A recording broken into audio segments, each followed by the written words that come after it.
Saito Hojo is a spineless loser who can't survive a school day without getting verbally bodied by Akane Sakuramori, the class queen of insults. So of course, fate slaps him with a marriage contract to her. Now he's stuck living with the one girl who'd rather stab him than say, good morning. It's hate at first sight, then marriage, then chaos. Romance? Maybe. Regret? Definitely. Saito and Akane are sworn enemies. Everyone in school knows it. Their daily routine is yelling, arguing, and making everyone else uncomfortable. It's gotten to the point where the class just tunes them out, but Hamari, their curious classmate, finds it fascinating. She starts wondering if the hate is hiding something deeper, maybe some weird version of love. Akane shuts that down immediately, saying she'd rather let a cockroach crawl into her ear than have feelings for Saito.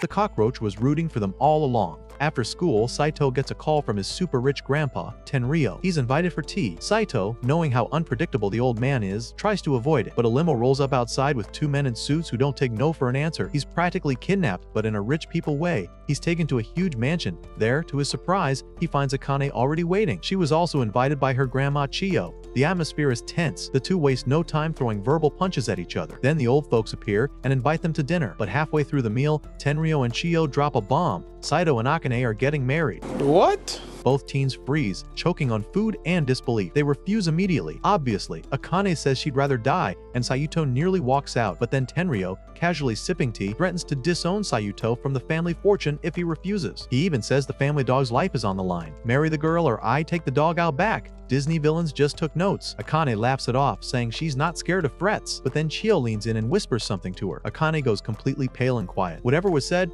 it shut her up fast. They're given 3 days to accept the engagement. That night, Akane lies in bed thinking. She can't stop fuming over Saito. She hates how he's always one step ahead of her without even trying. She calls Himari, trying to vent without revealing the truth. She frames it like a what-if situation. Himari gives her honest answers. She says she'd never marry someone she didn't like. Akane scoffs at the word like. When asked if there's anyone she likes, Akane says she mostly feels hatred, mainly directed at one person. Himari tells her that being married could have some benefits: money, housing, security, Hobi day. Maybe it wouldn't be that bad. But Akane's face turns red when the topic of babies comes up. She says she's not ready for that responsibility or the process. Meanwhile, Saito is also having a rough night. His cousin, Shisei, comforts him and assures him that even if he gets kicked out of the family, she'll support him. She believes he's capable of surviving even without the money or name, but Saito is mostly worried about being trapped with Akane. He finds the idea unbearable. 3 days later, both finally agree to the marriage, but Saito has one condition. They wait until graduation. The grandparents immediately shoot that down. The house is ready. The move is happening now. They're being dropped off at their new shared home today. The house is big and furnished. It looks like something out of a luxury catalog. Everything seems okay until they realize there's only one bed. One house, one kitchen, one toilet, one bed. Somewhere, a reality show producer is screaming, "This is gold!" They call the grandparents to complain. Hayo calmly says it's intentional. It'll build intimacy, and Ryo agrees while casually sipping wine. Then Chiyo adds something horrifying. She wishes Akane good luck with the pounding. What do you mean by that?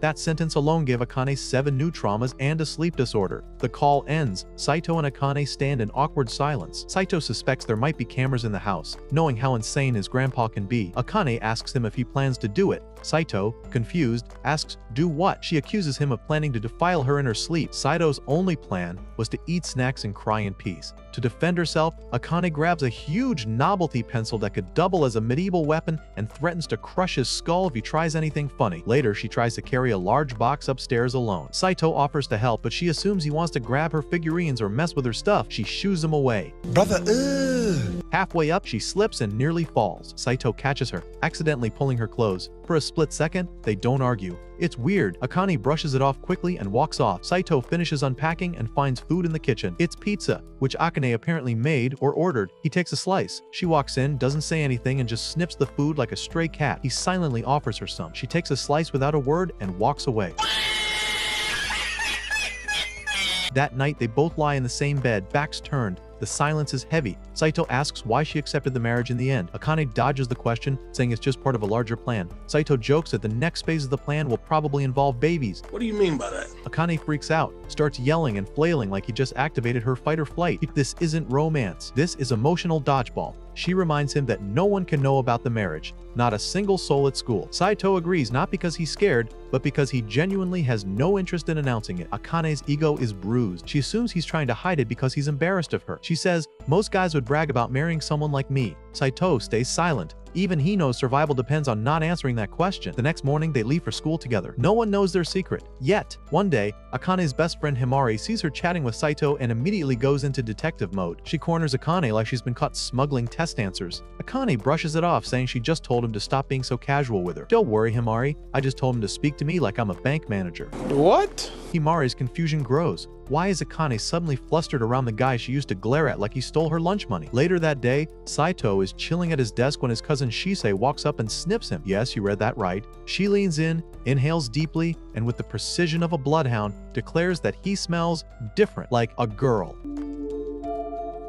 It's either you're married or you spent the night rolling in a Yankee Candle store. Saito awkwardly lies that his dad just bought a new shampoo. Shisei doesn't buy it. She says plainly, you must be married. She's been spying and even found their house. Before she can drop Akane's name, Saito yanks her away and runs up the stairs like he's fleeing a rom-com horror crossover. Shisei doesn't buy it, okay. After dough, out of breath and dignity, he begs her not to tell. Shisei, being the cryptic little demon she is, agrees, but only if Saito becomes her servant for life. Shito sighs. What's a forced marriage without a side of blackmail? After a grueling PE class that turns Saito into a puddle, Akane storms over to yell at him for not putting the equipment away. He says he left it out to help the next class. Their shouting match turns heads, but their classmates just keep munching their snacks. At this point, Akane and Saito arguing is part of the school curriculum. Back home, Saito hears a scream. He rushes to the kitchen expecting blood, but finds Akane standing in horror before an overstuffed fridge. It's filled with concentrated vegetable juice. Saito proudly explains it's healthy. Akane's eyebrow twitches. Then he opens the second fridge, this one packed top to bottom with cup noodles. Congrats, Akane, you married a human vending machine. She demands to know how he plans to get protein. He dramatically pulls out a protein shake, explaining how it balances whey and casein. She backs away like he's holding a potion of doom. He pushes it toward her with confidence. She takes one sniff and nearly dry heaves. This shake smells like gym socks had a baby with chalk dust. Akane's concern grows. If Saito eats like this, he might actually die. And if he dies, their secret marriage dies with him. She grabs her apron and swears to teach him the ancient art of real food. Akane glides around the kitchen like a pro, while Saito watches, impressed yet wary, as if she might poison him out of habit. When she presents the meal, he pokes it suspiciously, then takes a bite. A nostalgic look sweeps his face. He murmurs it's just a home-cooked meal, and Akane's heart shatters like cheap glass. She yanks the plate back, declaring she'll feed it to stray dogs. They wrestle over the food. Saito wins and finishes it all. The next morning, Akane walks into Saito's room to wake him. Still dreaming, he grabs her and pulls her into bed, thinking she's someone else. Yeah, boy. Akane screams. Saito jerks away, panic written all over his face. She fumes, not because of the hug, but because he didn't wash the dishes from last night. He shrugs and says he'll do it later when they pile up. I clean once a month. It builds character and fungus. Akane considers calling pest control on her own husband. That night, Saito plays a zombie game like his life depends on it. Akane storms in, horrified by the gore. They fight over the controller. In the struggle, the console shuts off, and Saito realizes he never saved. 12 hours of gameplay lost. Saito's soul ascended, leaving behind only protein powder. Later, needing a bath, he walks in, only to find Akane naked and asleep in the tub. At first, he's too stunned to function, but then fear sets in. What if she's drowning? He rushes in and tries to lift her, but slips. She falls onto him and then wakes up. Her first words, "W.A. are you naked with me?" Saito can't even form a sentence. Akane, mortified and furious, screams at him to get out. Later, in bed, she cries silently. Maybe, just maybe, he was trying to help. At school, Himari notices Akane seems down. She listens as Akane vaguely explains her roommate drama, without naming Saito. Himari, sweet and innocent, suggests giving the guy a hug. Akane looks at her like she grew a second head. So Himari tries actual advice. If you want respect, you've got to give it too. Meanwhile, Saito vents to Shisei, who casually suggests divorce. He refuses. He made a promise to Grandpa to make it work. Shisei rolls her eyes and says if he's serious, he better start listening. Determined to change, Saito returns home. But Akane's standing in the hallway, arms folded and eyes sharp enough to cut steel. Before he can flee, she calmly says, "Can we talk?" He sits down, mentally preparing for divorce. Instead, Akane suggests setting house rules so they can survive under one roof without murder. They agree Saito will wash dishes more often. He can't live like a trash goblin. If he accidentally touches her in bed due to the small space, it's okay, but strictly PG. What do you mean by that? Touch me in my sleep and I'll end your whole bloodline. Saito suggests they thank each other more. Akane agrees, adding he must never call her food normal again. Normal is banned. Later, she talks to Himari on the phone and admits things are slowly getting better. When Saito walks in, she nervously says he can touch her if he wants. Platonically, he declines. Bluntly, Akane, you can touch me. Saito, nah, I'm good. I've got protein powder. Over time, small things begin to change. Saito surprises Akane with a thoughtful gift. She prepares an extravagant dinner in return. This time, Saito compliments her food with his whole chest. Akane blushes so hard, the air temperature spikes. After dinner, Saito washes dishes unprompted. Akane quietly joins him. They clean in silence, the air between them warm and unfamiliar. He sneaks a glance. She looks different, softer, kinder. Plot twist, turns out she's cute when she's not screaming at your rice choices. As they stand side by side, hands brushing over soap suds in silence, something shifts. Saito realizes this girl, this enemy-turned-roommate-turned-partner, isn't so bad. In fact, she might be beautiful. One night, Saito relaxes in bed with his favorite book when Akane walks in and interrupts him. She tells him she found a movie that caught her attention and rented it. Thinking she wants the bed to herself, Saito starts to get up, but Akane stops him. He looks at her, confused. With a shy expression, she holds up the movie tape. 24 uncut hours of kitten footage. She quietly says she wants them to watch it together. Nothing screams romance like 24 hours of furballs doing taxes in their litter box. Sayo stares at the cover, baffled. He can't understand why anyone would want to watch kittens for an entire day. Luckily, Akane discovers a shorter version that lasts only 3 hours. Sayo immediately agrees to watch that one instead. They start the movie. Akane is glued to the screen, smiling the whole time. Meanwhile, Saito falls asleep halfway through, completely uninterested. His soul left his body halfway through Kitten 37 batting a yarn ball. When it ends, Akane stretches happily and says she loved every minute of it. She even suggests watching the full 24-hour version next time. Saito wakes up groggy and mumbles something about an alien planet, still feeling guilty for sleeping through her pick. He agrees when Akane says it's his turn to choose the next activity, but instead of a movie, he admits he prefers video games. Akane frowns, saying she doesn't know how to play. Saito grins, lifts his controller, and promises to teach her. Akane looks doubtful and insists she won't enjoy it, but just 30 minutes later, she's celebrating her first boss win, cheering loudly. Saito sits beside her, quietly smiling, amazed that he's actually enjoying himself with the one person he always considered a rival. Later that night, they lie side by side in bed. Saito wakes up and notices that Akane's blanket has slipped off. He gently pulls it over her. To his surprise, she opens her eyes and softly thanks him for the fun they had that day. Green leg loading. Lying in bed facing away from each other, Saito tells Akane she can choose their next game, while he'll pick the next movie. She then tells him to stop avoiding her name and says she prefers it when he just calls her Akane. The following day at school, Akane helps him pick up an eraser he drops. As he lifts his head from the desk, he thanks her. She blushes slightly in return. The eraser was innocent, but it just witnessed the beginning of a rom-com. R.I.P. A moment later, Himari approaches and asks if Akane and Saito had another argument. Not wanting anyone to suspect they're getting along, Akane claims they're always fighting, but Himari doesn't buy it. Their behavior doesn't match the usual tension she's used to seeing. Feeling pressured, Akane quickly leaves the classroom and skips the first period. Later in the day, Saito searches for a book in the library. Shisei sneaks up behind him and covers his eyes, teasing him to guess who it is. Knowing her style, he immediately guesses right. She laughs and pulls her hands away. Either he's psychic or she wears the same strawberry-scented lotion daily. Shisei notices he's holding a book about communication skills. Even though she knows he's terrible at it, she still asks what he's using it for. Saito explains he's trying to improve his relationship with Akane. He adds that, so far, the book suggests teamwork helps build a stronger connection. During break, Saito calls out to Akane in the hallway. She turns with a displeased look and says she'd rather not talk much at school. He asks if she's busy later. When she says she's free, he invites her to go shopping with him after school. Akane suspects it could be a date, but before she reacts, Saito quickly pulls her into an empty room to avoid anyone overhearing. Akane scolds Saito for pulling her into a dark room, accusing him of trying something inappropriate. Yeah, boy. Saito, not wanting any misunderstandings, quickly explains he only did it to stop her from saying the word date out loud. She blushes a little and points out that it basically is a date. Guys and girls don't usually hang out like that for no reason. Saito insists it isn't a date and says he just needs help carrying groceries. Akane finds his excuse funny and decides to play along. They both end up laughing like a couple of goofballs.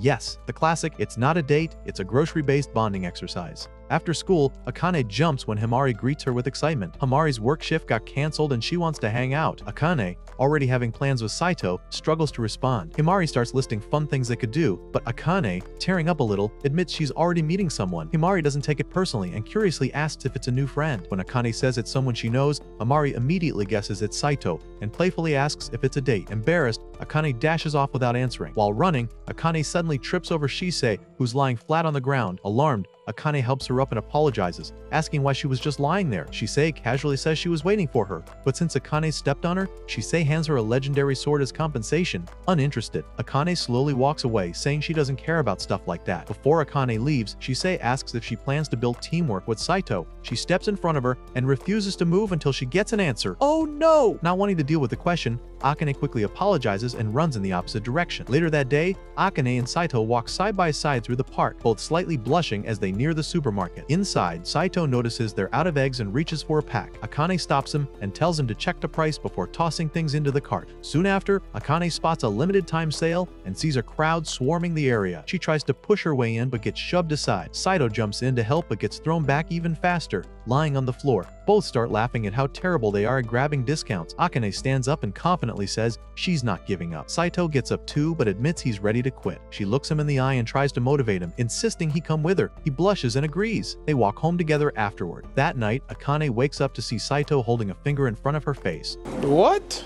He's about to poke her cheek. She sits up and scolds him, accusing him of trying to do something disturbing. Saito denies it and confesses he's a simp. He just thought she looked too cute while sleeping. Akane blushes, hugs her pillow, and lies back down. She tells him he can watch her sleep for a bit, though she admits it's still creepy. Nothing screams love like I allow you to stalk me as a treat. The next morning, Saito and Akane wake up and greet each other with shy blushes. Later that afternoon, while walking to school, they pass a stall selling strawberry cream buns. Akane wants one, so Saito buys it for her. When he brings it back, the pastry turns out to be too big for her to finish alone. He suggests they split it. As they share the bun, Amari walks by and sees them together. Surprised, she stares. She's never seen them hang out outside school. Sensing suspicion, Akane quickly claims that Saito was just following her around. That night, Akane stays up late studying for an upcoming test. Saito doesn't join her. He says there's no need to study since he remembers everything from class and even got a perfect score on the last test. Akane sees this as bragging and throws her pillow at him, telling him to leave. A few minutes later, Saito knocks on her door and hands her a snack. She opens it to find a strawberry cake and is surprised he went through the trouble. She takes it inside, thinking about his unexpected kindness. One bite is all it takes to lift her spirits. The cake is delicious. Encouraged by the taste, she eats it gladly, knowing it will help her stay awake and focused. Saito prepares a few more simple dishes, and she eats everything with a smile. The next morning at school, Akane collapses in the hallway. Amari sees her fall and rushes over to help. She asks if Akane is okay.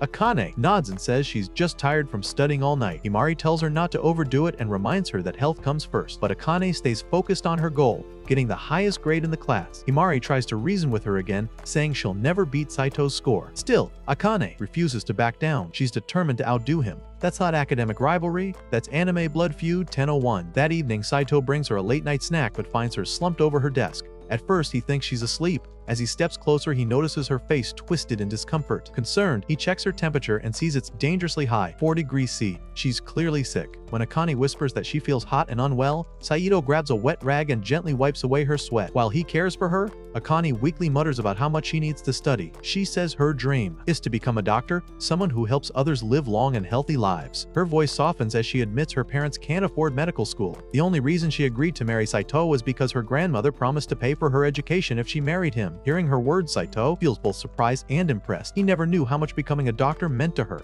Akane, still weak and frustrated, starts venting. She talks about how hard she studies every day, yet she can never beat him, even though he barely tries and still scores perfectly. Then, without meaning to, she admits she's always admired him, even if she never said it before. That's not a fever. That's an accidental love confession virus. Realizing what she just confessed, her face turns bright red. She yells at him to forget everything she said. A few minutes later, Saito checks her temperature. Oh, again, it has risen to 42 degrees Celsius. Worried, he decides to call an ambulance. Akane tells him not to and insists he go to bed. He tries calling anyway, but the call doesn't go through. Left with no other choice, he gently lifts her into his arms and tells her he's not going to let her suffer alone. As he carries her outside, Akane looks up at him, surprised he can lift her so easily. She teases him, saying he's stronger than he looks. Saito doesn't say much, but he knows he'll remember that comment forever. As Saito runs with Akane in his arms, he brings up the dream she mentioned earlier. He tells her he believes in her. He says she's the kind of person who never gives up, no matter how hard things get, and that's why she'll become a great doctor. While rushing toward the hospital, Saito thinks about their strange marriage. He remembers how much he disliked her at first, but now he wonders if this marriage might turn out to be something special after all. The next morning, Akane wakes him up with a smirk and a fake threat. She laughs and tells him he should be thankful she got him up in time for school. Saito groans, realizing she's already back to her usual self. Luckily, it was just a bad cold. A week later, school life returns to normal. Saito's day begins with Himari walking up to him and congratulating him on his perfect test score. She flirts a little, but he doesn't catch on. Moments later, Akane approaches with a serious look. Saito tenses up, expecting her to yell at him. Instead, she blushes and calmly reminds him that he has a wife, so he shouldn't get too friendly with other girls. As she walks away, Saito watches her with a smile. In that quiet moment, he thinks to himself, maybe I really do have the cutest wife in the world. Congrats, Saito. You've unlocked the rare Tsundere Soft Edition DLC. The following day, before class could start, Akane hands Saito a neatly prepared lunch. She looks annoyed. He forgot it at home. Again, she assumes he doesn't like her cooking. Saito immediately denies it. He tells her he actually loves her food. It's the one thing in this weird relationship that brings him peace. The forgetting? Just an honest mistake. Either he's telling the truth or he's mastered the ancient husband technique. Apologize, compliment the food, change the subject. Lunchtime hits. Saito opens the bento, barely lifting his chopsticks, when Shisei, his little sister, storms in like she smelled soy sauce from another planet. She announces she's starving. Again, he reminds her she already ate 3 bowls of rice earlier. She shrugs. Doesn't count. She demands his entire lunch. Classmates nearby immediately jump in, not to help Saito, of course, but to hype up Shisei's cuteness. In seconds, public opinion has decided, give her the food. Saito gives up and lets her sit on his lap to eat, figuring resistance is useless. And just like that, his carefully made lunch is no longer his. Then Himari walks by. She takes one glance at Saito's bento, well, what's left of it, and notices something suspicious. It's identical to Akane's lunch. Placement, ingredients, everything. The only difference is that his has now been devoured by a gremlin in a school uniform. What? What the fuck? Himari teases that they're dating. Saito and Akane deny it so quickly and in sync, it looks rehearsed, which, ironically, makes it even more suspicious. Saito tries to make up a reason for why their lunches match, but before he can finish, he notices Shisei has somehow finished the entire meal without anyone noticing. Again, Shisei eats like someone who's been reincarnated from a vacuum cleaner. With the evidence gone, the class moves on. Shisei leans back, proud of her master plan, which was clearly just eat food and pretend it was strategic. Saito bumps into Himari on the stairs. She's still stuck on the lunch thing. Did Akane make it? She asks. Saito lies, saying they just happened to use the same ingredients. Then she asks the big one, are you dating, bud? He says no. She nods, almost relieved, and walks off without another word. That night, Saito and Akane settle into sleep. Well, Saito does. Akane jolts up screaming. Saito thinks they're under attack. Turns out she saw a ghost, or thinks she did. He checks the room, finds nothing, and goes back to bed. Akane, still shaken, asks him to stay up with her. He agrees, and they start reading books together. Quiet, nice, ghost-free, but the peace doesn't last. A little later, Akane rushes into Saito's study, claiming she heard more ghostly noises from the living room. He asks if she recorded anything. She didn't. She just knows. Saito's skeptical. She's probably overthinking. When he gets up to go to the bathroom, she panics and asks to go with him. He says no, they're married, but not bathroom buddy, close. There are still limits. Later, she insists he sit outside the bathroom while she takes a bath. He does, parked outside the door like a security guard with no actual training. The next day, Saito vents to Shisei on the rooftop. Akane is freaking out over ghosts, he says. Shisei, never one to keep her voice down, casually announces that Akane is his wife. Akane storms over and drags them both into an empty classroom. She glares at Saito, furious. You told her! Saito says he didn't. Shisei figured it out herself. Akane doesn't love it, but it makes sense. Shisei's nosy, she knows things. Changing the subject, Shisei says she believes in the ghost. If we don't act fast, she warns, it could ruin Akane's test scores. Akane turns white. Now it's serious. She begs Shisei to help. That night, the trio heads to Saito's house. Shisei walks in like she's filming her own paranormal reality show. She declares the house haunted and insists she must search through all their personal belongings. They start in Saito's study. Shisei teases him about hiding dirty magazines. He denies it. She digs through drawers anyway and finds a pair of his underwear. She went ghost hunting and found a dead pair of boxers instead. After that, Shisei wants to inspect Akane's room. Akane says absolutely not, so they go to the bedroom instead, where Akane swears she saw the ghost. Shisei stares at the bed, nods, and says, that ghost was me. Grandpa gave her a spare key. She'd been sneaking in at night, hoping to catch them doing something married. They never were, so now she wants dinner. Akane refuses until Shisei starts raving about her cooking. After a full minute of compliments, Akane gives in and makes dinner. During the meal, Shisei eats like she's never seen food before. Saito wipes something off her cheek. Akane notices. Her smile fades a little. Later, Saito and Shisei play a game together in the living room. Akane watches them closely. She doesn't say it, but she's clearly annoyed. When Saito announces he's going to take a bath, Shisei jumps up and says she'll join him. What? Akane slams the brakes. No, absolutely not. Shisei argues they used to bathe together all the time.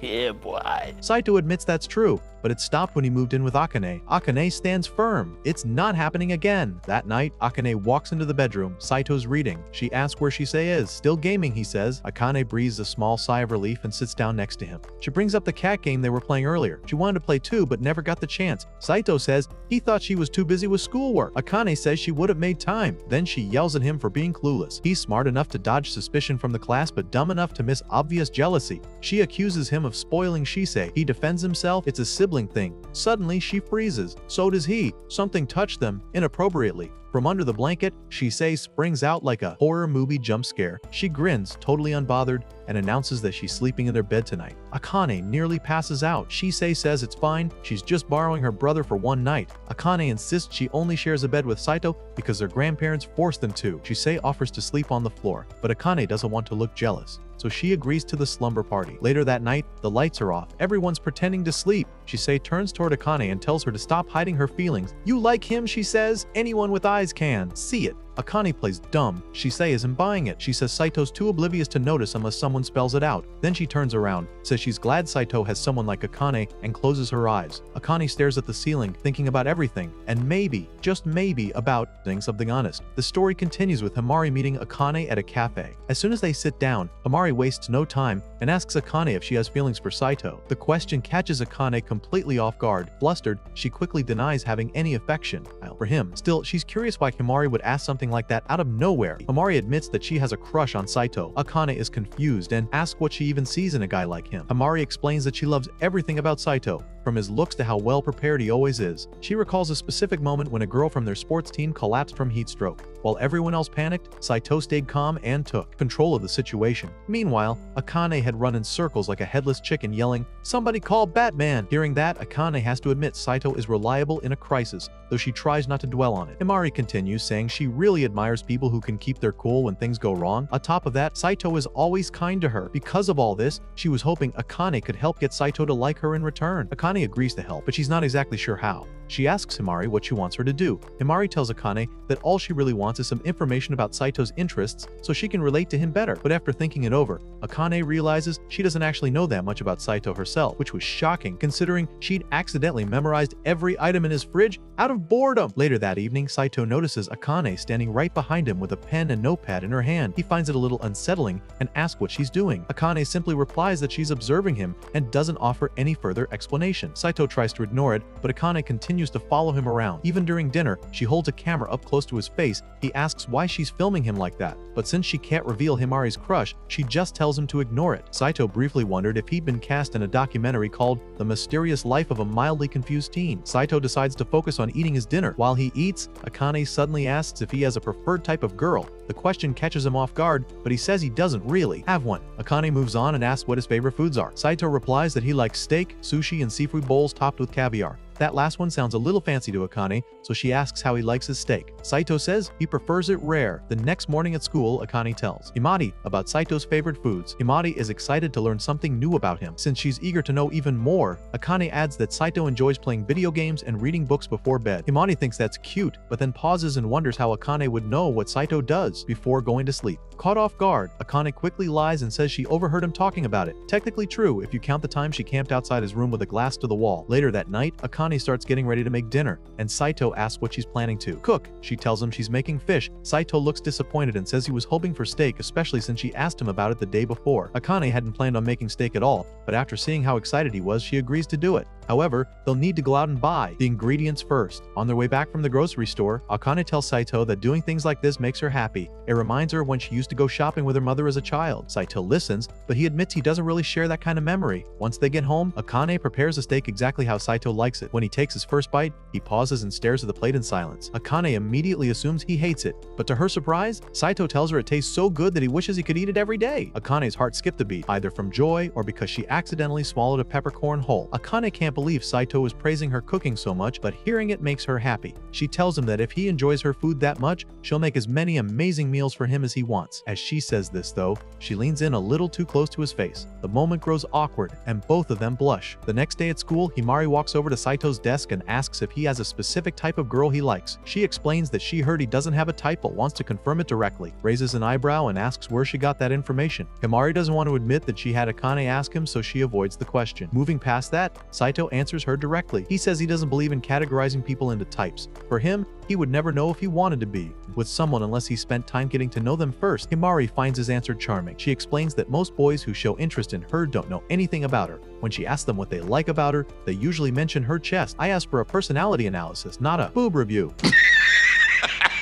Saito says that must be frustrating, especially for someone as pretty as she is. Himari freezes for a second. She can't believe Saito actually called her pretty. Saito doesn't understand why she's so shocked by the compliment. He thinks it's obvious she's attractive. Once Himari settles down, she brings up what Saito said about needing to get to know someone before liking them. Then she leans in and softly whispers in his ear, asking if he thinks he could ever fall for someone like her. Saito is stunned by the question and asks if she's being serious. Embarrassed, Himari pulls back, says it was just a joke, and quickly runs off. Classic move. Drop a love bomb and sprint away like it's a relay race. Later that day, while Saito relaxes in the living room playing games, Akane quietly sneaks into his room. She begins looking around for anything that might help her gather more information for Himari. Eventually, she spots his diary and reaches for it, but right at that moment, Saito walks in and catches her. Akane immediately jumps back and gets defensive. She yells that she's not secretly collecting information about him for anyone. Saito stares at her in confusion, completely unaware of what she's talking about. He shrugs it off and tells her there's no point snooping anyway. Akane asks Saito if he can recommend one of his favorite books to her. Saito is happy to help. He hands her a thick book about history and the art of war. He explains that he enjoys reading it because it makes him laugh at how foolish people can be.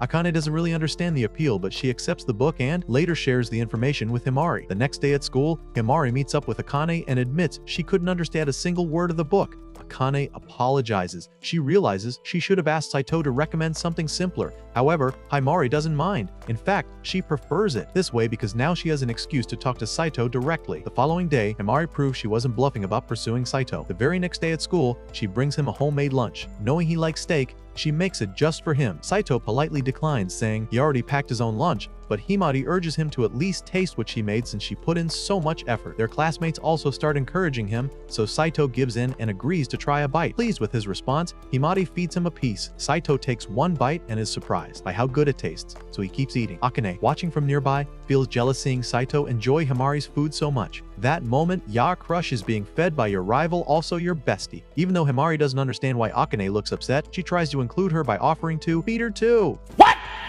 What the fuck? This catches Akane off guard and leaves her flustered. Later that day, Himari talks to Saito again. She tells him she's struggling with math and asks if he can help her study. Saito doesn't see a problem with that and agrees. Then Himari suggests they study at her house. She casually adds that her parents won't be around, so it'll just be the two of them. Saito gives her a skeptical look and tells her to quit messing around since that sounds like a date. But that's exactly what Himari is aiming for. She already told him she plans to keep flirting until he eventually falls for her. Akane, however, refuses to let this slide. She let the lunch incident go, but there's no way she's letting Himari and Saito spend that much time alone. Unable to admit her own jealousy, Akane warns Himari that Saito might try something indecent if they're alone. What do you mean by that? But Himari just smiles and says she was kind of hoping he would.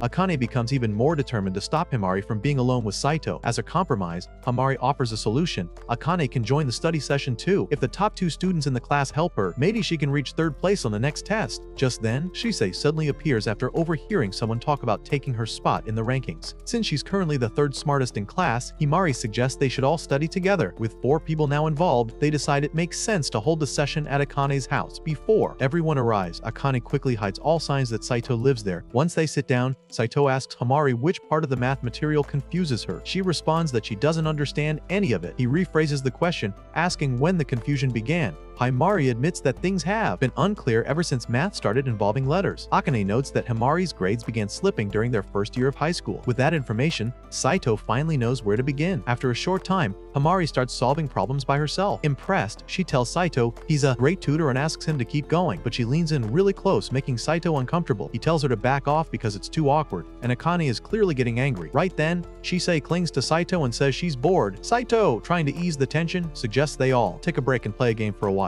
Strategic move before he got hangover night. Instead of choosing a game like Mario Kart, Akane decides on a card memory game. She wants to prove that she is smarter than Saito. However, Saito ends up defeating everyone with ease because of his strong memory. He decides to stop playing and tells the others they can continue without him. He steps out to buy some snacks. While he's gone, Akane catches up with him. She senses that he is feeling a bit down. She begins the conversation by saying she didn't realize how good his memory was. Saito admits he doesn't like to talk about it. People often call him creepy because of it. Everyone in the Hojo family is born with a unique trait. Shisei, for example, can mentally process large amounts of data. Saito's gift is his powerful memory. Sometimes he remembers minor personal details about others. This makes people think he is a stalker. Akane tells him his memory is not creepy at all. She says she would love to have a skill like that. It would make studying easier and she could remember more about the people she cares about. After buying the snacks, they head back together. To their shock, they find Himari and Shisei playing video games on Saito's console. Akane quickly comes up with an excuse for why the console is there. Saito then asks her why she didn't hide it earlier. Later, they all sit down and enjoy the snacks. Himari thanks Saito for helping her. She feels more confident with math now. Saito says tutoring her was fun because she learns quickly. He offers to help her again if she ever needs it. Himari is glad to hear that. She was hoping for another study session and maybe next time they could have it at his house. Saito gets choked for a moment since this is actually his house, and he tells Himari she can't come over. Himari finds his reaction adorable and tries to get closer to him. In doing so, she accidentally knocks over her cup of tea, spilling it on her shirt.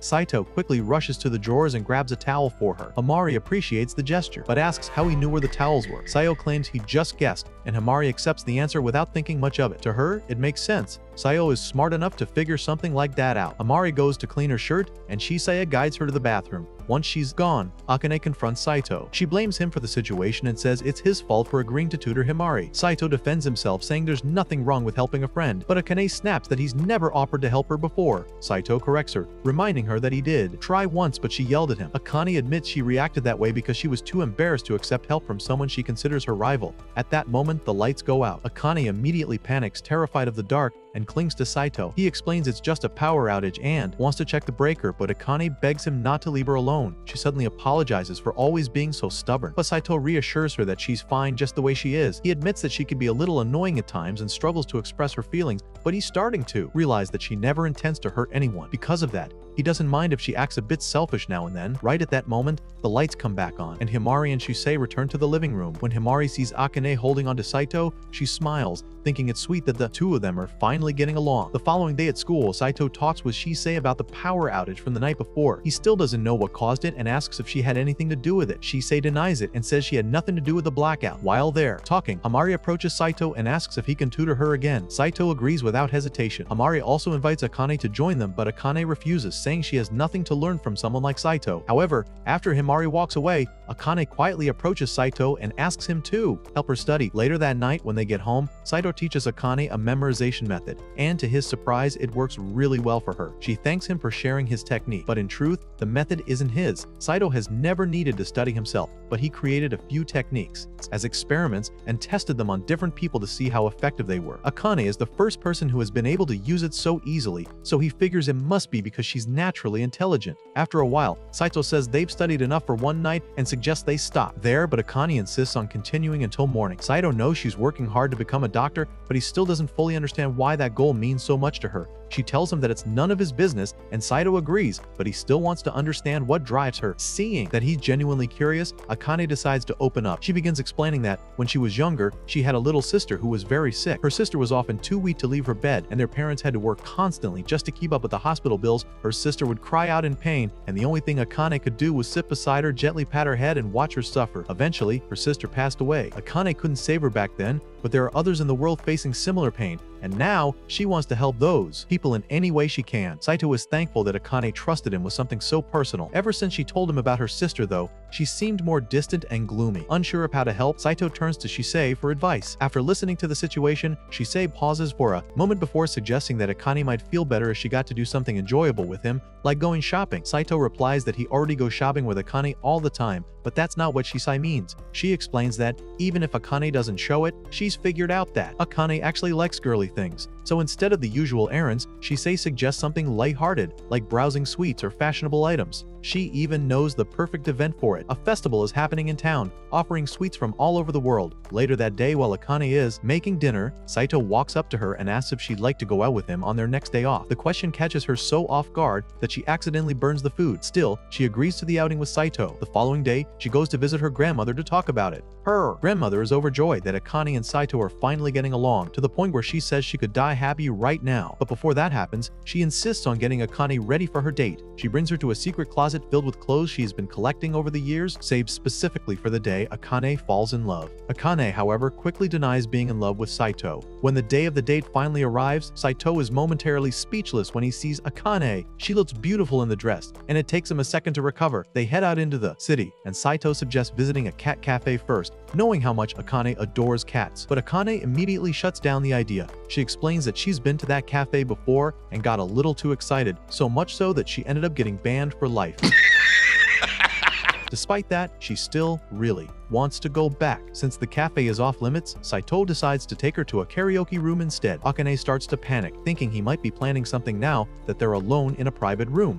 What? Saito calmly reminds her that they literally share a bed every night, so if he had any intentions like that, he would have acted on them a long time ago. Akane eventually chooses a song for them, and they end up having a great time singing together. Afterwards, Saito takes her to a lemonade shop he thought she'd enjoy. Akane orders a strawberry lemonade, and he was right. She absolutely loves it. She's genuinely had a great time, but she can't help wondering why Saito asked her out in the first place. He always seems to have a reason behind everything he does. Saito admits that he planned the outing to cheer her up, especially after bringing up memories that were painful for her. Akane is caught off guard by his honesty. She didn't expect such thoughtfulness from him. Wanting to return the gesture, she tells him he can pick the next stop, and she'll go along with whatever he chooses. She immediately regrets saying that when he leads her into a supplement store. As soon as they enter, a muscular man offers Saito a tray of supplements. Without hesitation, Saito begins devouring them enthusiastically, clearly enjoying himself. After stocking up on everything he needs, they leave the store and start heading home. Along the way, Akane notices a ring in a shop window that catches her eye. Saito encourages her to buy it if she likes it that much. Akane admits she wants to, but the price is way beyond what she can afford right now. Saito checks the price tag and sees that it really is expensive.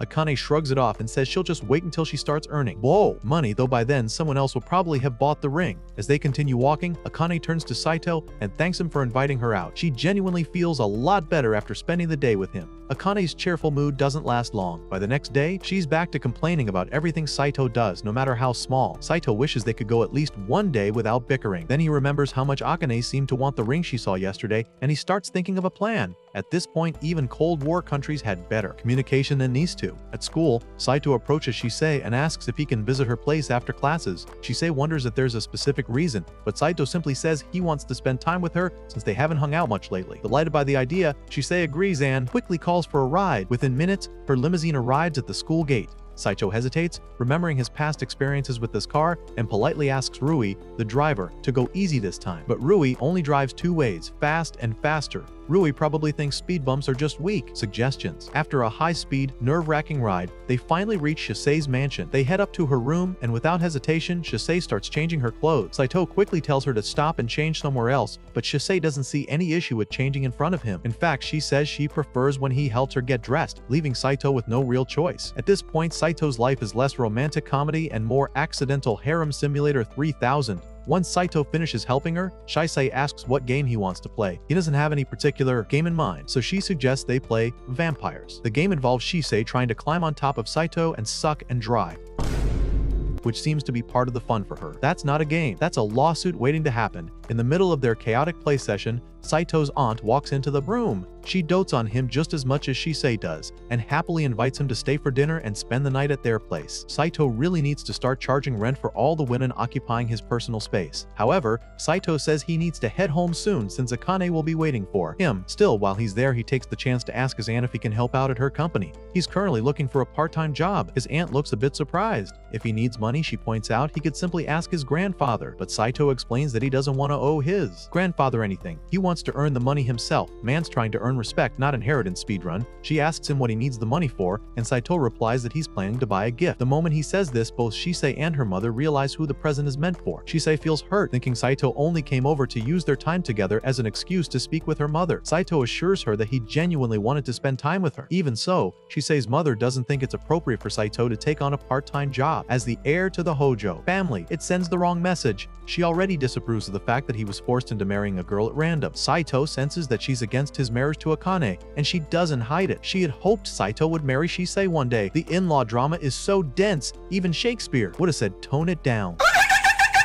Despite that, she agrees to give him some work. She explains that the localization department needs someone to help translate their software. The source code is written in an obscure language that no one has managed to translate so far. Still, if it's Saito, she expects he could learn it in 3 days. But Saito says there's no need for that. He can finish it in a single night. That night, Saito prepares himself to start learning the new programming language. He flips through the pages of the reference material at lightning speed, absorbing the code with ease. Suddenly, Akane barges into the room, stunned to see Saito actually studying. Saito explains that he's not studying for school, he's just learning a new language. After a few more minutes of flipping through the material, he closes the book and announces that he's finished memorizing everything. Now, all he needs is a good night's rest, so the information sticks. Akane is genuinely amazed and blurts out that she wishes she had Saito inside her. Yeah, boy. Realizing how that sounds, she immediately turns red and clarifies that she meant she wants his brain, not anything else. Trying to shift the subject, she asks why he's even learning a language in the first place. Saito doesn't want to tell her about the job, so he simply says it's not her concern. The following day, after school, Saito heads to Shisei's mansion to begin the work. Once they arrive, he settles in to get started, but Shisei is sitting right in his lap, making it nearly impossible to focus. When Saito asks her to move, she refuses and suddenly bites him on the neck.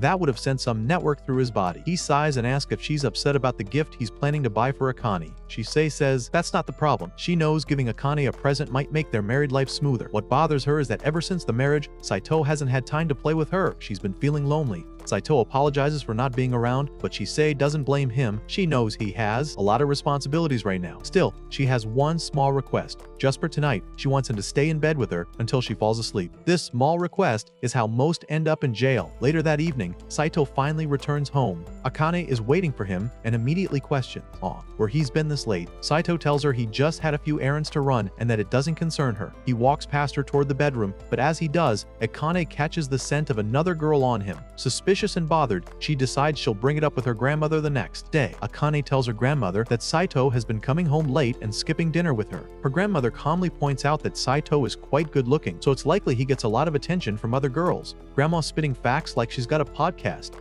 Akane admits there's one girl in particular who has a crush on him but says they're just friends. If Saito had been spending time with her, she believes he would have said something. Her grandmother quickly catches on to what's really bothering her. Akane is afraid that Saito might not actually like her, but she struggles to put those feelings into words. Offering some wisdom, her grandmother tells her that while others may lie to her, life is too short to lie to herself. Granny just dropped a TED Talk in the middle of a rom-com. The next morning, as Saito sits on a bench at school, he is greeted by Maho, but he has never spoken to her before, so he asks her, "Who are you? And what do you want?" He looks through his memories and finally recalls seeing the girl one time in the past, but he still has no idea who she is. Maho becomes devastated that Saito does not know anything about her, but anyway, she tells him she likes him and wants him, so she asks Saito to be her boyfriend. Saito becomes beyond shocked by the sudden proposal from an absolute stranger, but Maho says she is not a stranger because she actually knows a lot about him, like the fact that he was asked out by Himari but turned her down, and that he is currently living with Akane. She knows more about him than Google, and she doesn't even need Wi-Fi. Saito becomes serious and asks how she could possibly know that, but Maho dodges the question and asks him if he's willing to go out with her now. Saito still refuses, but then Maho threatens to tell the entire school that he is married to Akane if he does not do what she says. He thinks she is bluffing at first, but then she actually starts yelling out loud. Saito is forced to cover her mouth, and she uses it as an excuse to try kissing him. Fortunately, Shisei comes to the rescue and kicks Maho away to save Saito. She swears that she will protect Saito no matter what, but forgets to protect herself. Classic superhero move. Save the day. Forget the helmet. When Maho comes back, she goes after Shisei since she is so cute. Maho asks Saito if she can keep Shisei for herself, but Saito obviously refuses, so Maho just attempts to kidnap Shisei. Anyway, luckily the school bell rings just in time, so Maho drops Shisei and excitedly runs off to pack up her stuff. Saito is relieved that he can finally relax, but Shisei can tell that Maho is going to be troublesome, so she warns Saito to be careful. Saito later heads back to his class to pack.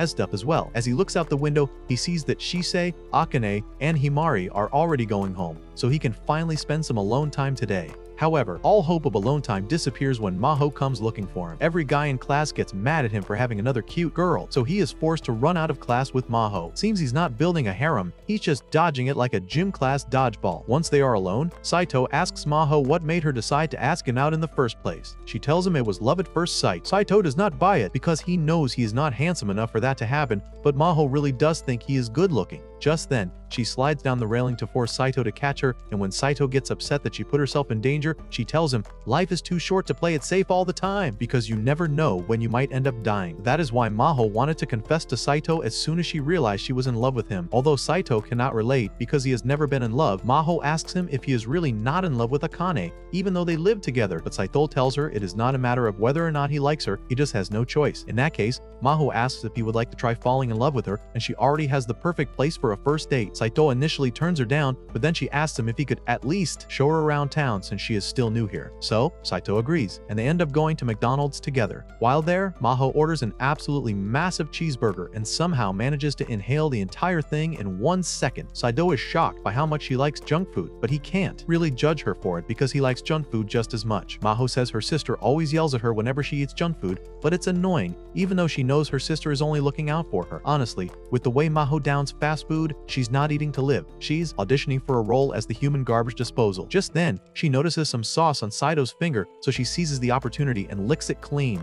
Yeah, boy. Saito is concerned that Maho is willing to lick his fingers with no hesitation, but he's even more concerned about the fact that she just took a picture while doing it. He demands that she delete it immediately. She refuses, so he chases after her. When he gets outside, he finds Maho sitting around the corner of the building out of breath. She can't run away anymore, so she deletes the photo, and Saito is satisfied. He tells her they can go back to the shopping district now. Maho is surprised that Saito still wants to hang out with her after what she just did, but Saito was never really mad at her. He just can't have her taking pictures of him like that. From what Maho has been told, Saito and Akane get into fights all the time, but Saito seems like a chill guy, so she assumes he and Akane must just be incompatible. Saito can't deny it, since he and Akane don't get along well, so Maho asks him why he doesn't just break up with her, but that's not really an option for him. This isn't a love triangle, it's a group project where no one wants to present. Later that evening, Saito is done showing Maho around town, so he tells her he's gonna go home now, but Maho says she wants to come over to his house and spend the night. Saito immediately refuses, so Maho resorts to blackmail again and threatens to tell everyone about his and Akane's marriage. Saito is left with no choice but to allow her to come over, so he leads her to his house and rings the doorbell for Akane to let him in. Akane opens the door and is about to yell at Saito for getting home late, but then she freezes after seeing her little sister on Saito's arm. Saito can't believe that Maho is really Akane's sister,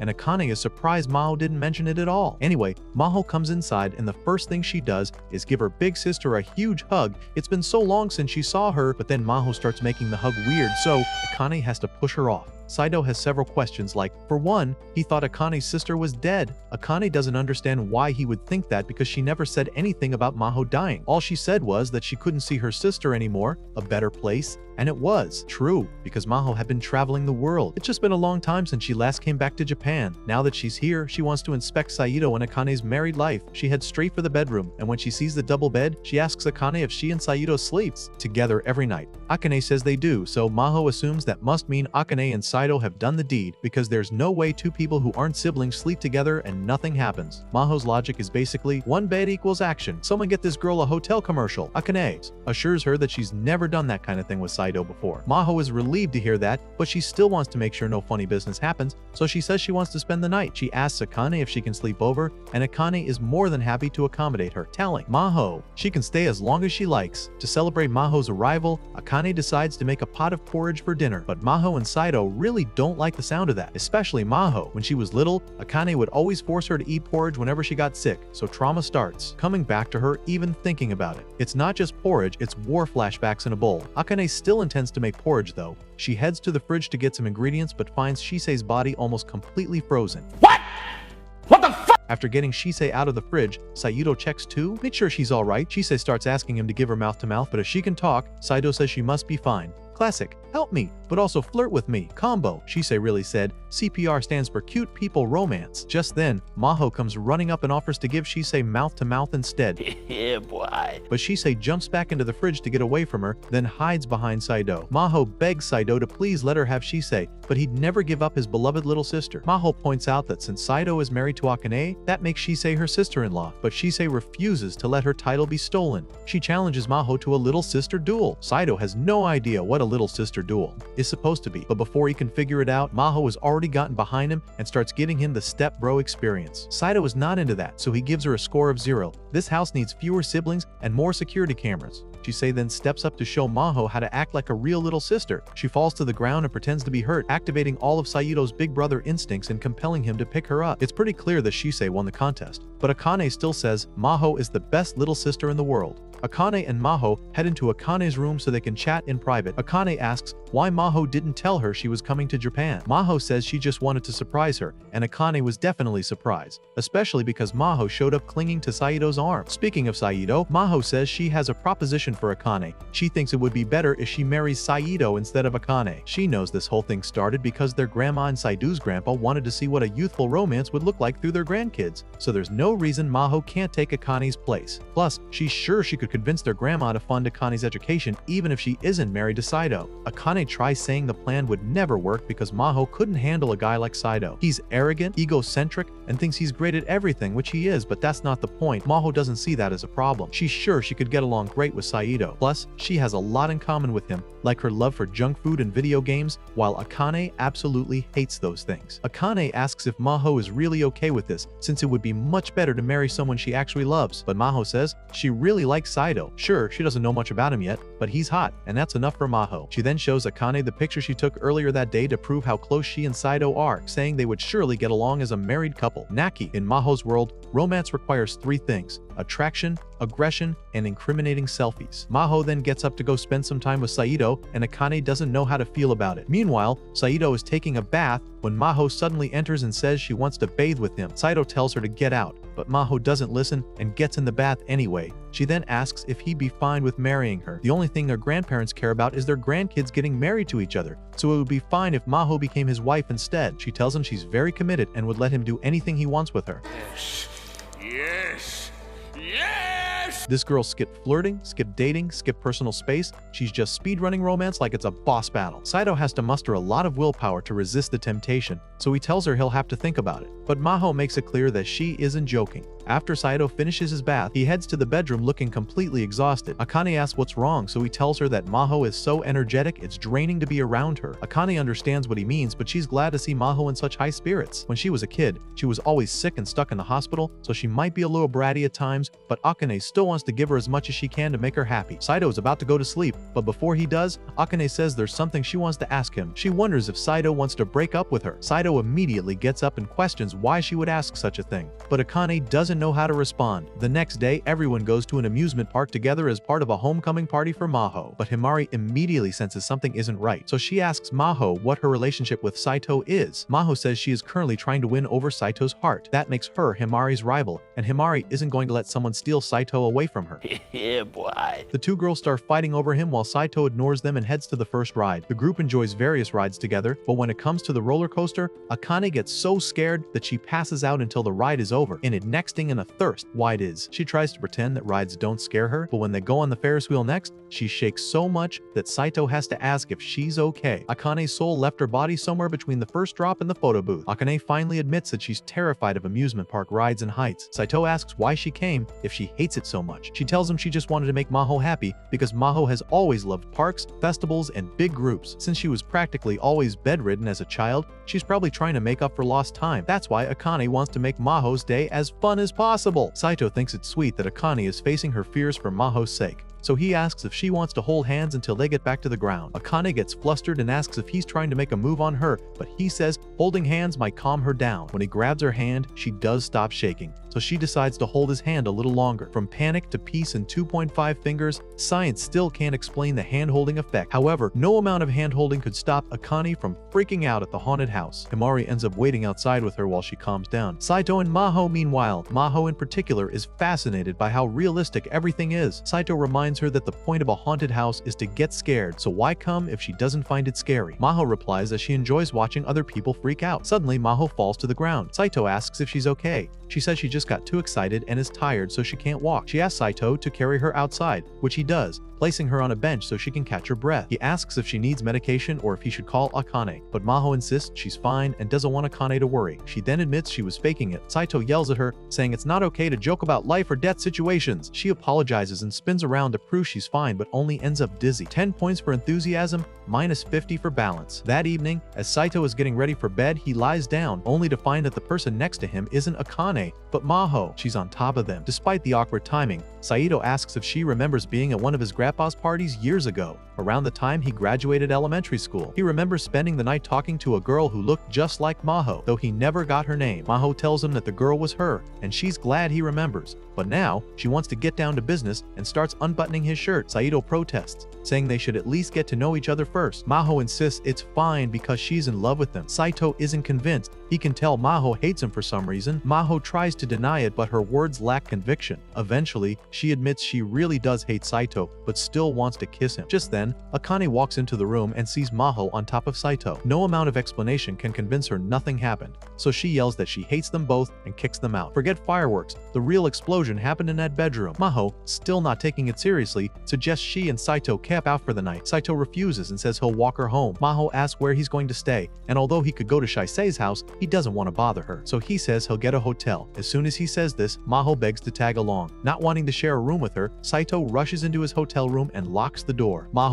bangs on the door, trying to convince him to let her in. When he refuses, she threatens to break down the door with a fire extinguisher, so he's forced to let her in. After wrestling the extinguisher out of her hands, Saito pins her to the bed to stop her from causing more trouble and says he's kicking her out. Then Maho starts crying. At first, Saito thinks she's faking it again, but she's genuinely in tears, afraid that Saito hates her now, just like Akane. Saito asks if she's still upset about what Akane said, and of course she is. In all their years together, Akane had never yelled or said she hated Maho, even when she pulled pranks. If Akane said that now, it must mean she never wants to speak to her again. Maho apologizes for causing Saito trouble and offers to make it up to him with her body. He still refuses. After pushing her off, he agrees to let her stay for the night, but only if she quits trying to seduce him. At this point, even Cupid's exhausted and wants a refund. Maho then asks if he can tuck her in and pat her head until she falls asleep, something he does for Shisei all the time, so he agrees. The two go to sleep. The next morning, Saito notices something's wrong with Maho. She's gasping for air and feels cold. She tells him she didn't take her usual medication last night and now isn't feeling well. Saito asks why, and Maho says she didn't get a chance to grab them when Akane kicked her out. She thought she could manage one night without them, but clearly she was wrong. Saito wants to call an ambulance, but Maho begs him not to. If he does, Akane will find out, and she doesn't want her to worry. She says this happens all the time. Saito agrees not to call, but insists she needs to go to the hospital. He carries her outside and takes a cab. At the hospital, Maho's condition turns out to be worse than expected, so she has to stay for a while. The hospital already called her parents. Saito thinks it'll be awkward if he's still around when they arrive, so he prepares to leave. But before he goes, Maho pleads with him not to tell Akane. Saito asks why, sure that Akane would want to visit, but that's exactly why Maho doesn't want her to know. Akane already sacrificed so much for her when they were kids, and Maho doesn't want to burden her anymore. Saito understands and promises to keep it a secret. Maho thanks him and apologizes for everything. Outside, Saito calls Shisei and asks if he can stay over since he can't go home. Shisei asks if he had a fight with Akane, and Saito says it was pretty serious. Shisei offers to pick him up immediately. Shisei is about to become the emergency contact for emotional disasters. At school that day, Akane confronts Saito and asks where Maho is. She hasn't heard from her since last night. Her parents told her Maho is traveling, but Akane doesn't buy it. Maho would have said goodbye before leaving. Plus, she's not responding to calls or texts. Akane suspects something's wrong and thinks Saito knows more than he's letting on. Saito insists that he and Maho aren't close and says class is starting, so he walks off. Akane had also hoped to ask him when he's coming home. That afternoon, Saito visits Maho in the hospital and brings her a burger. Maho is grateful for the junk food, but Saito says he can't keep sneaking stuff like that in or he'll get in trouble. He asks why she's traveling the world when her condition is so poor. Maho tells him it's because she's afraid she could die any day. She wants to experience as much as she can while she still has time. Also, Akane worries less when Maho is abroad. Even if she gets sick, Akane won't know. She's already caused her enough trouble. This is the first time reckless travel plans have made someone less stressful to their family. Saito finally understands. He realizes Maho was never trying to seduce him seriously. She was trying to take some burden off Akane's shoulders. He once thought Maho hated him for stealing. Since Akane always got upset when Saito scored better on tests, Maho assumed she must be unhappy in her marriage, so she offered to marry Saito instead. But maybe that was wrong, because now Akane hates her. Saito reassures her that Akane still cares deeply, but if Maho really wants to fix things, she needs to rest and get better so she can talk to Akane in person. Maho agrees and lies down, letting Saito hold her hand. She asks why he's being so kind to her. He says it's because he wants Akane to be happy,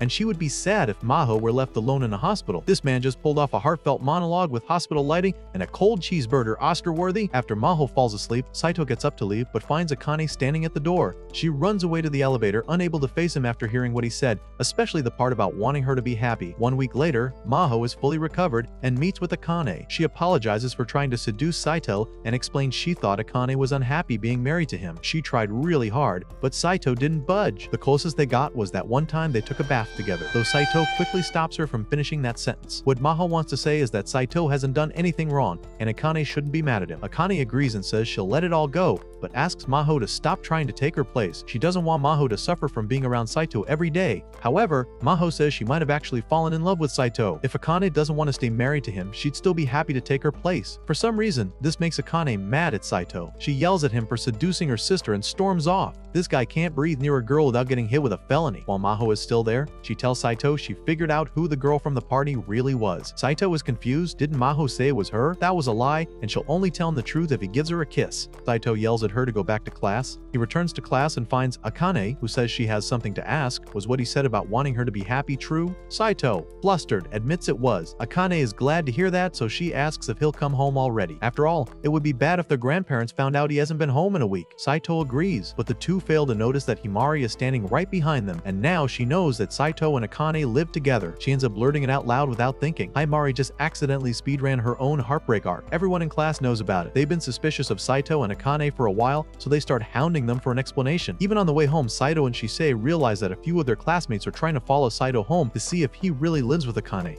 and it's getting really annoying. Shisei asks if she should call the family sniper to handle them, but Saito doesn't think it's worth the trouble. Instead, he grabs Shisei and runs onto a bus before any of his classmates can follow him. They go all the way to the final bus stop to make sure they weren't followed, but now they're in the middle of nowhere with no service, and the next bus isn't going to arrive until tomorrow, so they might be stuck out there. Fortunately, Shisei's maid had put a tracking device on her a while ago, so she eventually pulls up to pick them up. With that, Saito manages to get home without anyone following him, but he and Akane are practically trapped now because they can't risk running into any of their classmates outside. Just then, they hear a sound upstairs and Akane thinks it's an intruder, so she grabs a suit of armor and a bat to deal with the problem. But Saito stops her. It turns out the intruder was Himari, who just came in through the back door. She says she brought Maho with her, so everyone sits down to talk. First off, Himari apologizes since this whole mess happened because she couldn't keep her mouth shut, but Akane says it's their fault for lying to her about it for so long. Saito apologizes to her as well for keeping it a secret, but Himari admits that she could kind of tell they've been living together. Last time she came over, Saito's stuff was there, and he seemed to know his way around the house a little too well, so it was kind of obvious. And since Saito is part of the Hojo family, Himari assumes he and Akane must be married for business reasons. However, she's only partially right. Saito explains that his grandpa and Akane's grandma just wanted to see what it would be like for their kids to be married. So there's no actual relationship between them, even though they're technically married. But all Himari cares about is that Akane and Saito aren't really in love, so she still has a chance of getting together with him. Moving on, Maho says they should come up with a strategy to stop the rumors about Saito and Akane. Shisei suggests making everyone who heard it disappear, but for legal reasons, Saito shuts that idea down. No one else has any good suggestions, so Himari raises her hand and says she's thought of something. The rumors say that Saito and Akane are dating, which is why they are living together. So, to get rid of the rumors, they just need to show proof that Saito is dating someone else, and she's definitely not just saying this because she wants to date Saito. Himari's bias aside, Saito thinks the plan might work, so he agrees to become Himari's temporary boyfriend. Himari is overjoyed and wastes no time acting like a proper girlfriend in front of the entire school. It's so blatant that everyone is already starting to believe that Saito and Himari are a couple, but Himari is just getting started. To really seal the deal, Himari suggests that she and Saito spend some alone time in an empty classroom together. Saito has no objections, but he isn't sure what Himari has in mind exactly. He asks her what they're supposed to do now, but truth be told, she didn't expect him to agree to this, and she's starting to get a little embarrassed. Saito asks why she's the one getting embarrassed when it was her idea, but she reminds him that she genuinely has feelings for him, so it's hard for her to stay calm in a situation like this. Saito laughs a little, since this is the first time he's ever seen Himari lose her cool like this, but at the end of the day, she's doing this to help him out, so he's willing to go along with anything she asks of him, as long as they're only pretending. In that case, Himari says she'd like to cuddle with him for a bit, the same way he always does with Shisei. She almost immediately regrets saying it out loud, but Saito says it's fine. He lets Himari sit on his lap and she's really happy about it. Yeah, boy. She then asks him to hug her to really sell it, since all their classmates are spying on them right now. They just stay like that until the break is over. Inevitably, once they get back to class, Himari is confronted by all the girls who want to know why she was hugging Saito in an empty classroom. That's when Himari and Saito officially announce that they are dating. With how they've been acting all day, no one has any reason to doubt them. But Akane is starting to get a little jealous over how far Himari is taking this. She calls Himari out onto the roof to talk to her about it, but Akane can't bring herself to admit that she's jealous. Instead, she asks Himari if she's really okay with acting all lovey-dovey with Saito. Himari is loving the fact that she gets to spend so much time with him, and given Saito's stance on relationships, she knows she may not get another opportunity like this. So, she plans to go as far as she can with him. After school, Himari and Saito go on a little shopping date at the mall. After that, Saito walks her back to her apartment. He thanks Himari for playing the part of his girlfriend today. He's about to go home, but before he leaves, Himari calls him back and asks if he'd like to come upstairs and hang out with her a little. What do you mean by that? Saito is a little hesitant at first, but he eventually agrees. They head up together, and Himari invites him inside. Once Saito gets to Himari's room, he notices that she has a lot of books on psychology and social engineering. He's a little surprised. She's a lot smarter than he thought. He asks Himari about it, so she explains that back in middle school, Akane used to protect her from getting bullied, but that led to the bullies targeting Akane instead. So, Himari studied all kinds of psychological tricks so she could do things like control the flow of conversation and manipulate the bullies into leaving her and Akane alone. Saito thinks it's admirable that she works so hard for Akane's sake. Speaking of Akane, Himari then asks Saito if he has any romantic feelings for her.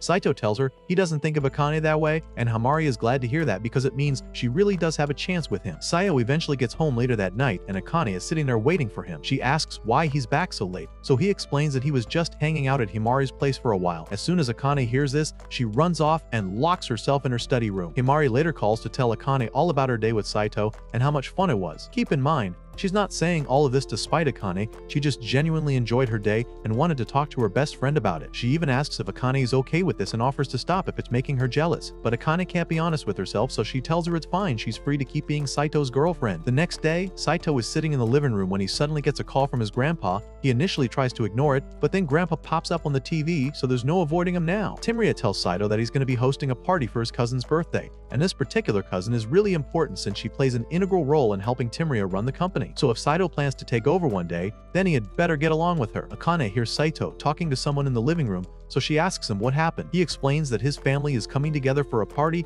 and asks Akane if she'd like to come. Akane freaks out a little because she wasn't expecting Saito to invite her, but he thinks it's a perfectly normal suggestion since he's going to have to introduce her to everyone eventually. Akane appreciates the offer, but she's not mentally prepared to meet Saito's family yet, especially not after what she's mother said to her last time they spoke. However, yet again, she can't bring herself to be honest with Saito, so she tells him she just doesn't want to go and that she'll be fine on her own. Saito doesn't want to force her if she doesn't want to go, but he asks her if she's really sure about this because he plans to spend the night at the party, and he's worried that she might get lonely without him. However, Akane says she doesn't need him around, and that she can just invite Himari to come over. The next day, Saito gets ready for the party. Just as he is about to leave, he asks Akane one last time if she really doesn't want to come. Akane insists that she'll be okay without him, so Saito heads off to the party. Upon arrival, he is greeted by the staff at his grandpa's mansion. Once Tenryo spots Saito and Shisei, he calls them over to meet Chiyo, and both of them wish her a happy birthday. Tenryo asks where Akane is, so Saito explains that she was too nervous about meeting the relatives and decided not to come. Tenryo is disappointed since he was planning to tease Saito and Akane during the party, but she yells at him to stop messing around. Rue, me!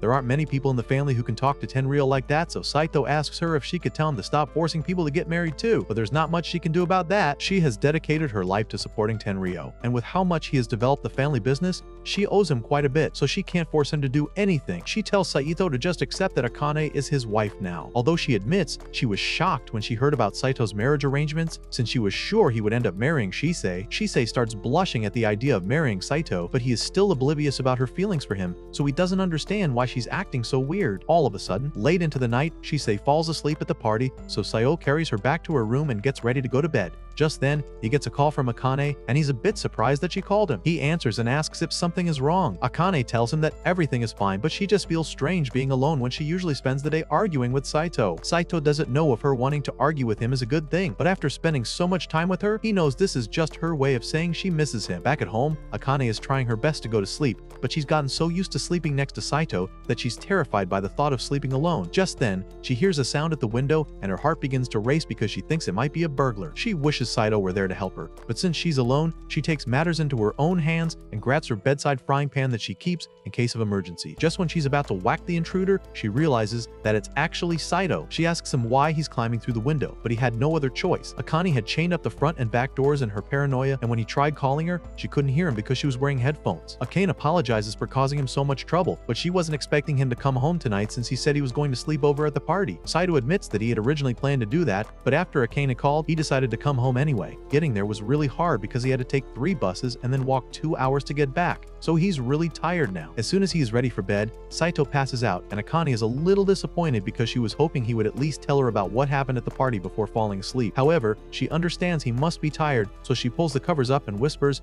"Welcome home," into his ear before going to sleep. Saito is taken aback by Akane's sudden display of affection, but oddly, the voice she just used sounds exactly like the voice of the girl from that party when he was a kid. The next morning, Saito opens his eyes and finds Akane staring at him with a bright smile on her face, and it's such a rare sight that it startles him awake. And it's not just that, she has been uncharacteristically nice to him all morning, and he's starting to worry that something's wrong with her. Anyway, Saito has something he wants to talk about, so he asks Akane if high school was really the first time they met. Akane immediately becomes flustered and says she had never seen him before high school, but now that Saito really thinks about it, he recalls Akane talking to him like they'd met before when he first saw her. Akane tells him he must be misremembering things, but he has a photographic memory, so he knows what he's talking about. Akane doesn't want to explain it, but the truth is that she was the girl at that party. She was invited because of her grandma, but she really didn't feel like she fit in, so she went out onto the balcony to get some fresh air. That's when she first met Saito. Neither of them really liked the atmosphere of the party, so they spent the entire night talking to each other on the balcony. But once the party was over, Akane had to leave. She was convinced that she'd never see him again. She got so excited when she saw him at the high school entrance exams, but when she went over to say hi,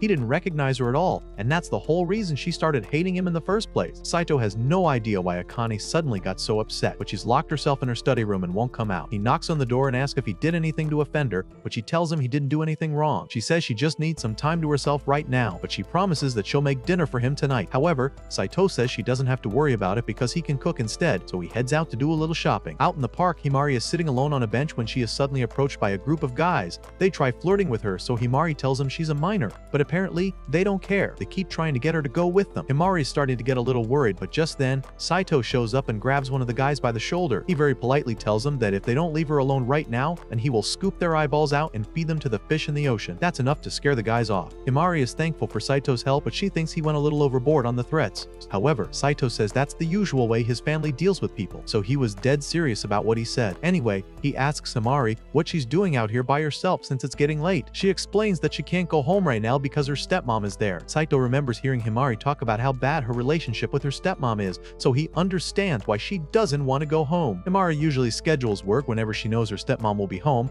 but her stepmom unexpectedly came home early today, and she doesn't have enough money to stay at a hotel, so the park was the next best option. Saito can sympathize because he used to go to the park whenever he didn't want to be around his parents as well, so he says he will wait here a little longer. Himari asks him why, and he says there's no particular reason, he just doesn't want to leave her alone right now. Himari's heart begins to race after hearing that. She reminds Saito that he still owes her a favor for the whole pretending to be his girlfriend thing, and before Saito can really respond, she kisses him.